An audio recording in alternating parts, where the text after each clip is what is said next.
Our big story on this Friday, calling for action. Today, leaders of a special community police task force announced recommendations on the use of force by police. The task force is essentially a subcommittee of a larger organization created in the aftermath of the police shooting in Ferguson, Missouri.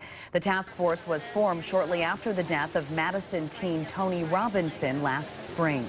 Members say their goal is to create better relationships between law enforcement and the people they serve. The task force has met 15 times since Robinson's death. And today, the task force released these 4 main recommendations. Changing key policing practices, that will reduce excessive use of force. Police academy training, engaging and educating the community, and ensuring the well-being of officers. Organizers say they hope this collaboration will be an example to communities and police forces across the country. Well, we will make sure that in Dane County, we will show this nation there's a better way. There's a just way. And we figured it out here in Dane County. Law enforcement officials say they're optimistic about the task force and that after almost a year of working together, they can start working toward a better future. I'm just excited for our community that this is a moment where we can all move forward in a positive way and make something very, very good come out of something that was very, very hard. Organizers say they plan to train officers in each of the police departments across Dane County on their new use of force recommendations. And right now, John is joined by Madison Police Chief Mike Koval to explain how this could impact us all moving forward. Lee, thanks. And Chief, thank you so much for being here on this Friday. Now, I know you cannot speak specifically about the Tony Robinson case due to pending litigation, but in general terms, how did that set the framework for what this task force did?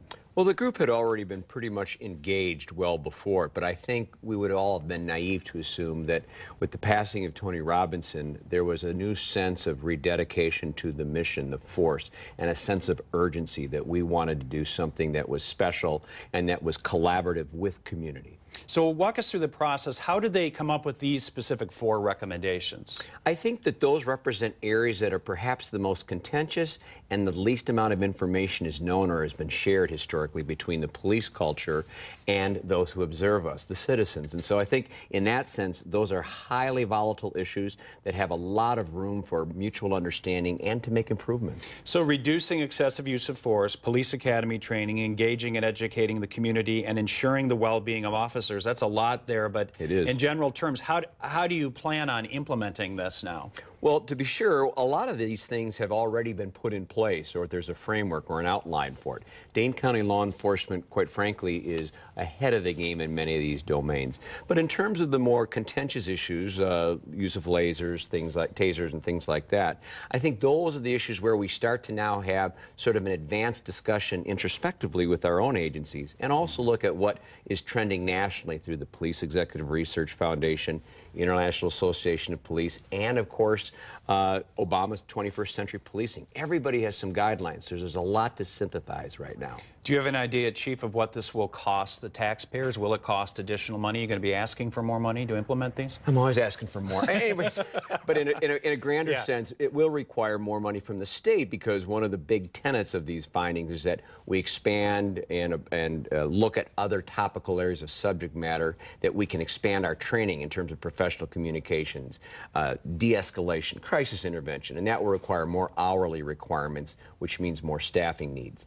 Final question is, how do you think these recommendations affect your officers and the community? Will there be I think agencies who understand that this is the new normal moving forward are ready to embrace and not shun those responsibilities, but in fact to show that we are very capable of working with community and in community to bring about better outcomes. So I think that this is not going to be an impediment in terms of the mental psyche of officers. So long as the officer safety considerations are kept first and foremost, I think there's a lot of flexibility and movement here.